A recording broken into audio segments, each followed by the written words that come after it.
Noun के part 7 में आपका पुनः स्वागत है। इस पार्ट में नाउन के हम कुछ प्रमुख प्रयोग को लेकर के आए हैं।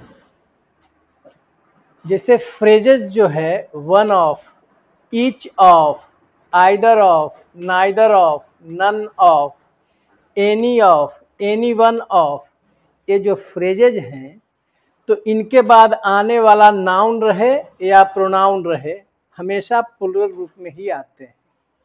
जैसे one of the best girls, यहाँ पर गर्ल गलत है। Neither of the boys, none of it, अब देखिए इट सिंगुलर प्रोनाउन हो गया तो गलत है। यहाँ क्या आना चाहिए? None of them, any of them. तो इन फ्रेजेज के बाद जो नाउन आते हैं या प्रोनाउन आते हैं वे प्लूरल रूप में आते हैं। हाफ के बाद ए या एन या हाफ के पहले ए का प्रयोग हो सकता है यदि इसके बाद जो प्रयुक्त नाउन जो है एक यूनिट ऑफ मेजरमेंट, मतलब माप की इकाई, एक इकाई के रूप में हो, तो हाफ के बाद भी ए एन आ सकता है या हाफ के पहले ए का प्रयोग हो सकता है। यह नाउन हमेशा सिंगुलर ही होगा, यह नाउन हमेशा सिंगुलर ही होगा। जैसे हाफ ए पाउंड, ए हाफ पाउंड, दोनों ठीक है। हाफ एन आर या ए हाफ आर, ये दोनों सही, ठीक है।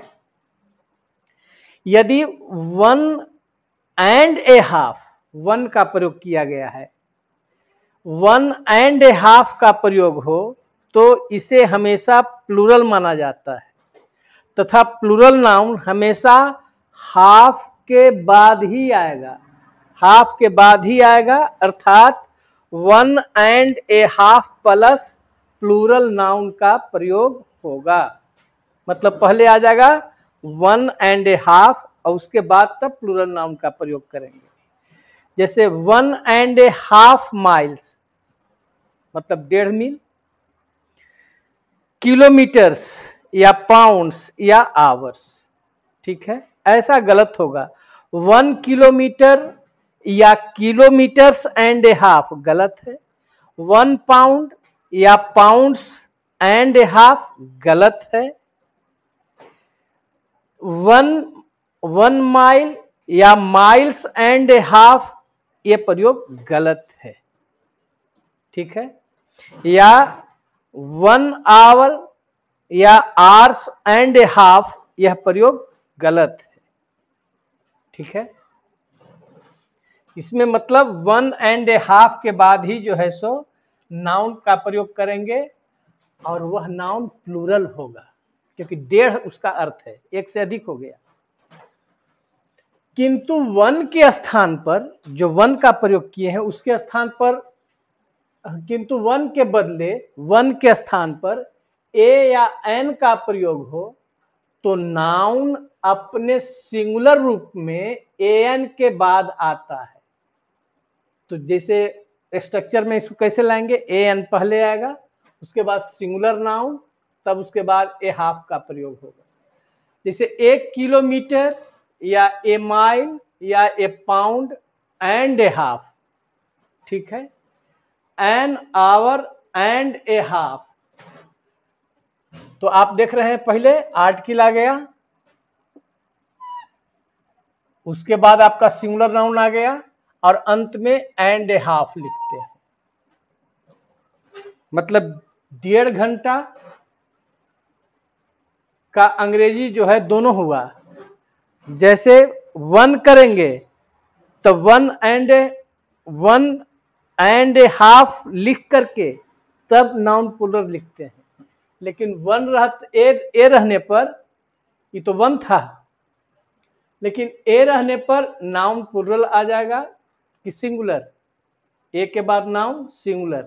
लेकिन इसमें देखिए 1 एंड ए हाफ के बाद आएगा तो 1.5 हो गया, एक से अधिक हो गया, तो यहां पर माइल्स लिखेंगे, किलोमीटर्स और पाउंड्स या आवर्स। लेकिन ए एन रहेगा तब नाउन आपका सिंगुलर की प्लूरल? सिंगुलर। तब उसके बाद एंड ए हाफ लिखते हैं एन का प्रयोग होने पर। यदि अब संख्या 2 3 4 5 6 7 8 9 10 जे रहे, आदि के साथ ए हाफ का प्रयोग हो तो नाउन हमेशा प्लुरल होगा। प्लुरल रूप में 2 3 4 5 6 आदि के बाद या हाफ के बाद, इसमें दो चीज आ गया, मतलब दो रूप में रख सकते हैं जब संख्या 2 3 4 5 6 7 8 हो। जैसे 2 pounds and a half, 2 miles and a half, 2 hours and a half, 2 kilometres and a half, ऐसे भी कर सकते हैं। या 2 and a half pounds, kilometres, miles, hours, ऐसे भी लिख सकते हैं। इसको दोनों तरह से लिखा जा सकता है जब 2 3 4 5 6 7 8 9 10 सब। देखिए हम स्टोन की चर्चा किए थे, यहां पर इसको ला रहे हैं, स्टोन को वजन में आ रहा है। स्टोन का मतलब होता है 14 पाउंड्स या 6.35 किलोग्राम्स, और 100 वेट का मतलब होता है 112 पाउंड्स या 50.8 किलोग्राम्स इसका वजन होता है। दो चीज लाए हैं, स्टोन और 100 वेट, याद रखिएगा। स्टोन का प्रयोग कर रहे हैं और 100 वेट, इसको याद कर लेंगे। स्टोन का मतलब कितना हुआ, 14 पाउंड्स या 6.35 किलोग्राम्स। 100 वेट का मतलब होता है 112 पाउंड्स या 50.8 किलोग्राम्स इसका वजन होता है। इसको क्वांटिटेटिव नाउंस कहते हैं। कोई पूछे कि क्वांटिटेटिव नाउंस क्या है, तो उसमें जो है स्टोन आता है, 100 वेट आता है, उसमें डजन आया था, 1000 डजन आया था। इनका प्रयोग सिंगुलर या प्लूरल दोनों रूप में किया जा सकता है। इसके साथ 1 2 3 4 5 ये सब आ सकता है, लेकिन सिंगुलर और प्लूरल ये दोनों रूप में एक समान होंगे। सिंगुलर में भी स्टोन रहेगा, प्लूरल में भी स्टोन रहेगा। सिंगुलर में भी 100 वेट रहेगा, या प्लूरल रूप में भी रहेगा तो वो वेट ही रहेगा। जैसे द बेबी वेज, यहाँ वे वर्ब है, मतलब वजन होना। The baby weighs only 8 2 3 stone, ए है तो स्टोन ही होगा, और 2 3 4 5 रहेगा तो स्टोन ही होगा। तो इस एक स्टोन का मतलब कितना होता है, 14 पाउंड्स या 6.35 किलोग्राम्स, इसको याद रखना। द बैग ऑफ व्हीट, यह जो व्हीट जो है, गेहूं का जो बोड़ा जो है, इसका वजन होता है ए या 2 वेट या 100 वेट, वेट ही लिखेंगे। अब देखिए, यदि स्टोन या 100 वेट के पहले ए 1 2 3 4 5 6 7 8 9 10 कोई भी रहे, तो उस स्टोन या 100 वेट के बाद ऑफ का प्रयोग जरूर करेंगे। अगर कहेगा ए स्टोन ऑफ फ्लोर, आटा कितना है, ए स्टोन, मतलब एक स्टोन मतलब इतना होगा। 2 लिखेंगे तो स्टोने लिखेंगे, लेकिन उसके बाद ऑफ लगना चाहिए। 3 स्टोन ऑफ फ्लोर, देखिए 1 2 3 4 5 जितना भी है उसके बाद स्टोन एक ही रूप में है, और उसके बाद ऑफ लगना चाहिए जब इसके पहले कोई न्यूमरल एडजेक्टिव का प्रयोग हो। और वही 100 वेट के पहले ए 2 3 4 5 6 रहे तो 100 वेट के बाद भी ऑफ का प्रयोग करते हैं। 100 वेट का मतलब 112 पाउंड्स या 50.8 किलोग्राम्स, इसको याद कर लेंगे। तो ए 100 वेट को लिखेंगे तो गलत होगा, मतलब न्यूमरल एडजेक्टिव प्लस 100 वेट या स्टोन के बाद ऑफ लगा करके ही उस नाउन को लिखते हैं। तो इसमें आपको दो चीज बताए, स्टोन और 100 वेट जो कि क्वांटिटेटिव नाउन्स हैं, इसका यह जो है सो विस्तार पूर्वक इसका हमने यहाँ पर प्रयोग बताया है।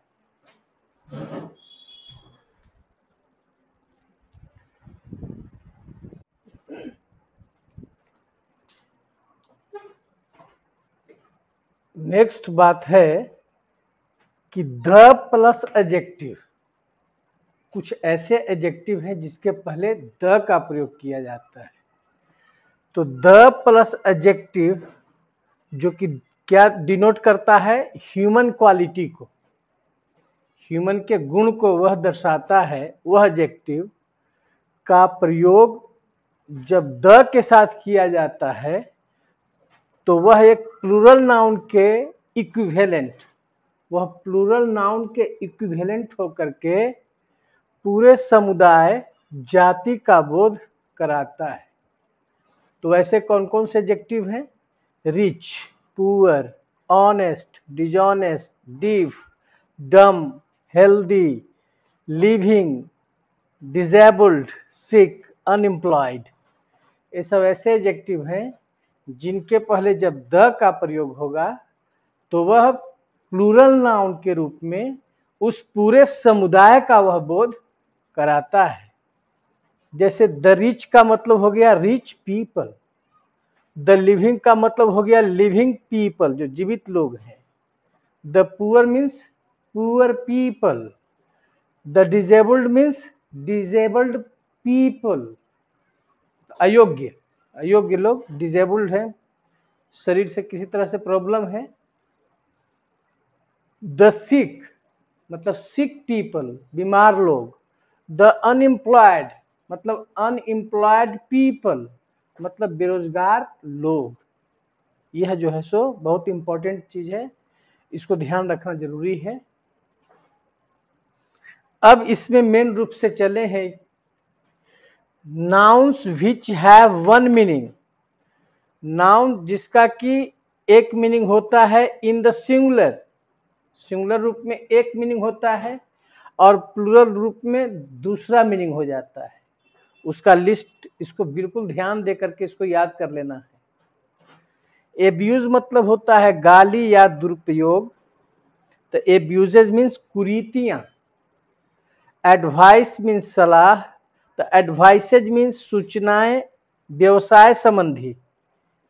व्यवसाय जो विदेश से भेजे जाने वाला होता है सामग्री, उसको कहा जाता है, उसकी सूचना।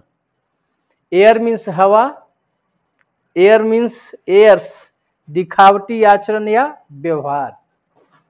अल्फाबेट का मतलब वर्णमाला हुआ, लेकिन अल्फाबेट्स का मतलब होता है भाषाएं। अमेंड मीन्स सुधार, लेकिन अमेंड्स मीन्स क्षतिपूर्ति। एपियरेंस मतलब शक्ल या रूप, एपियरेंसेज मतलब बाहरी दिखावा, कोई बाहरी आदमी दिखावा करता है। बीफ मीन्स गाय का मांस, और बीफ्स का मतलब होता है मवेशी, गाय और सांड। चेन मतलब जो पहना जाता है वह चेन हुआ, और एक जंजीर भी हुआ। चेन्स का मतलब हथकड़ी होता है। कंपास मीन्स क्षेत्र विस्तार, क्षेत्र का जो विस्तार होता है वह कंपास है, लेकिन कंपासेज कहते हैं वृत्त खींचने वाला उपकरण। वृत्त को खींचने वाला जो उपकरण होता है करकाल बॉक्स में जो होता है उसको कहा जाता है कंपासेज। डैमेज मीन्स हानि, डैमेजेज मीन्स क्षतिपूर्ति। गुड मीन्स लाभ, फायदा, गुड्स मीन्स सामान या माल। ग्रीटिंग का मतलब होता है अभिनंदन, और ग्रीटिंग्स का मतलब होता है शुभकामनाएं। ह्यूमैनिटी मतलब हुआ मानवता। ह्यूमैनिटीज मतलब साहित्य या इतिहास एवं दर्शन शास्त्र का जो अध्ययन होता है उसको ह्यूमैनिटीज भी कहा जाता है। आयरन मीन्स लोहा, आयरन्स मीन्स हथकड़ी। ऑर्डर क्रम, इसके बाद हमको इस सामान रखना है, इसके बाद ऐसे रखना है, क्रम। या माल भेजने का आदेश, कहीं से कोई माल भेजना है उसका आदेश है, उसको भी ऑर्डर कहते हैं। और ऑर्डर्स है आधिकारिक आदेश, जो अधिकारी के द्वारा जो आदेश निर्गत होता है उसको ऑर्डर्स कहते हैं। पर्टिकुलर मतलब विशिष्टता या खास। अब पर्टिकुलर्स मीन्स विवरण या ब्यौरा। बिल्कुल इसको याद करना है, अच्छा ढंग से याद कर लीजिएगा, क्योंकि नाउन में बहुत सारा चीज आपको रटने वाला ही है, कुछ दिमाग से समझ करके उसको याद करने की जरूरत है। यह सबसे जो है एक तरह से समझिए कि सूक्ष्म चीजों को, सूक्ष्म जो नाउन है उसके बारे में यह अध्ययन है। रिगार्ड मीन्स आदर या सम्मान, रिगार्ड्स मीन्स शुभकामनाएं। रिटर्न मीन्स वापसी या वापस भी, रिटर्न मीन्स वापस या वापसी। रिटर्न्स मीन्स लाभ, पूंजी अथवा लागत पर जो आपको लाभ मिलता है उसको रिटर्न्स कहते हैं। सैंड मीन्स हुआ बालू या रेत, और सैंड्स मतलब मरुभूमि, रेगिस्तान।